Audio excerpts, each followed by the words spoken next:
Assalamualaikum warahmatullahi wabarakatuh. Baiklah, kita sambung lagi materi selanjutnya dari mata kuliah Basis Data 2. Akan Ibu share dahulu. Yang kita akan pelajari adalah normalisasi.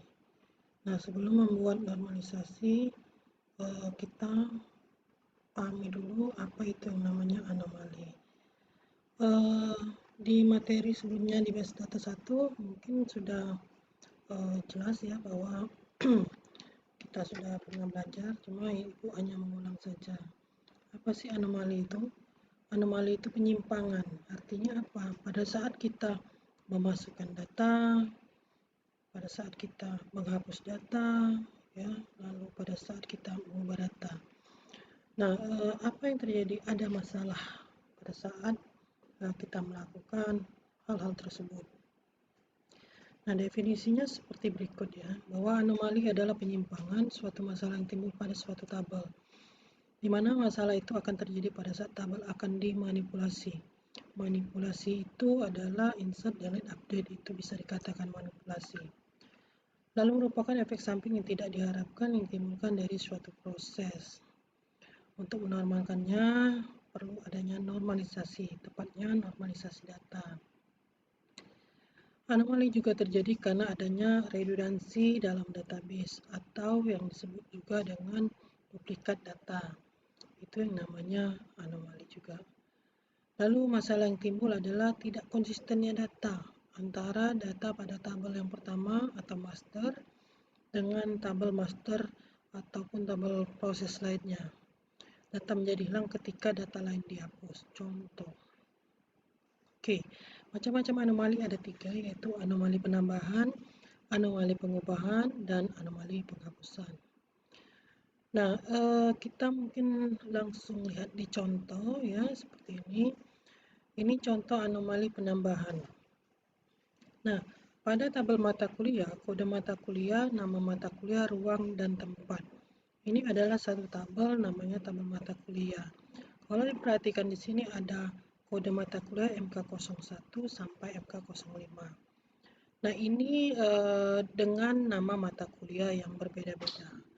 Nah, pada saat kita akan menambahkan mata kuliah yang berbeda, ini sudah menunjukkan ruang dan tempat. Jadi misalkan Pancasila ada di ruang A201 lantai 2. Sementara A201 ini sudah terpakai, artinya tidak bisa dipakai kembali. Nah, pada saat kita ada mata kuliah, khususnya di SI ini cukup banyak mata kuliah, ada sekitar 70-an, 76 mata kuliah. Itu kalau ruangannya hanya sampai lantai 1 sampai 4, itu tidak akan mencukupi, sehingga tabel ini tidak seperti ini harusnya. Jadi makanya akan dibuat normalisasi. Kenapa? Pada saat akan menambahkan atau insert anomali, ini terjadi masalah, yaitu redundansi data. Contoh saja. Contoh misalnya ada penambahan mata kuliah yang lain, contohnya MK06 katakanlah, basis data 2. Ruangnya sudah terpakai semua di sini.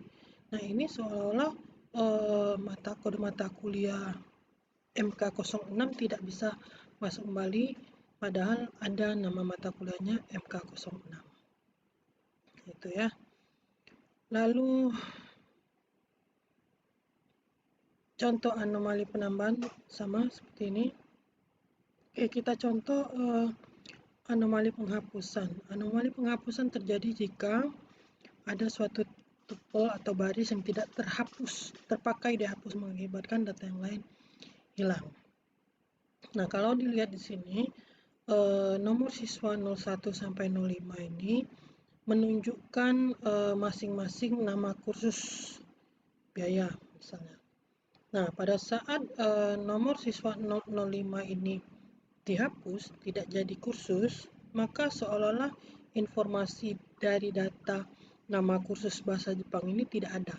Artinya seolah-olah kursus bahasa Jepang ini tidak ada. Nah, jadi itu yang disebut dengan anomali penghapusan. Lalu contoh berikutnya, anomali pengubahan. Anomali pengubahan atau update ini, contoh seperti ini, pemasoknya sama-sama nama pemasoknya Bahagia, kotanya Palembang. Pada saat si pemasok Bahagia ini berpindah ke kota lain, misalnya Bogor katakanlah, otomatis kita akan mengupdate seluruh yang pemasok Bahagia yang sama ini ke Bogor semua. Nah, itu bisa terjadi ketidakkonsistenan data pada saat tidak terlihat dengan jumlah data yang banyak. Misal barangnya banyak lagi sampai ke bawah, misalnya seperti itu. Sehingga pada saat terjadi perubahan kota, itu tidak terupdate semua. Nah, oleh karena itu kita perlu menormalisasi data.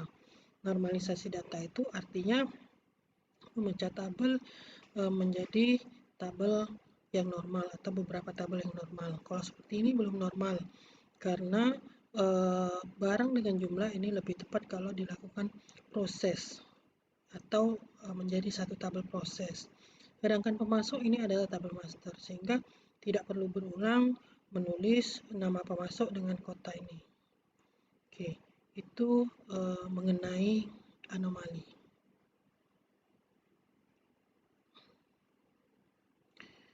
Oke, penyebab anomali itu mengapa anomali terjadi karena menggabungkan dua tema konsep entitas dalam satu relasi.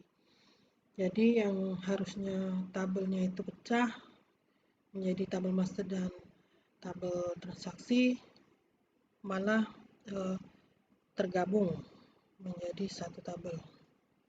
Lalu redundansi. Redundansi ini munculnya data yang berulang kali atau rangkap data.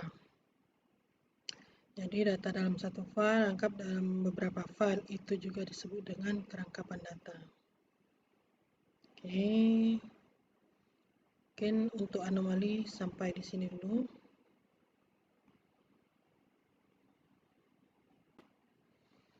Kita lanjutkan ke materi berikutnya, ke kebergantungan fungsi.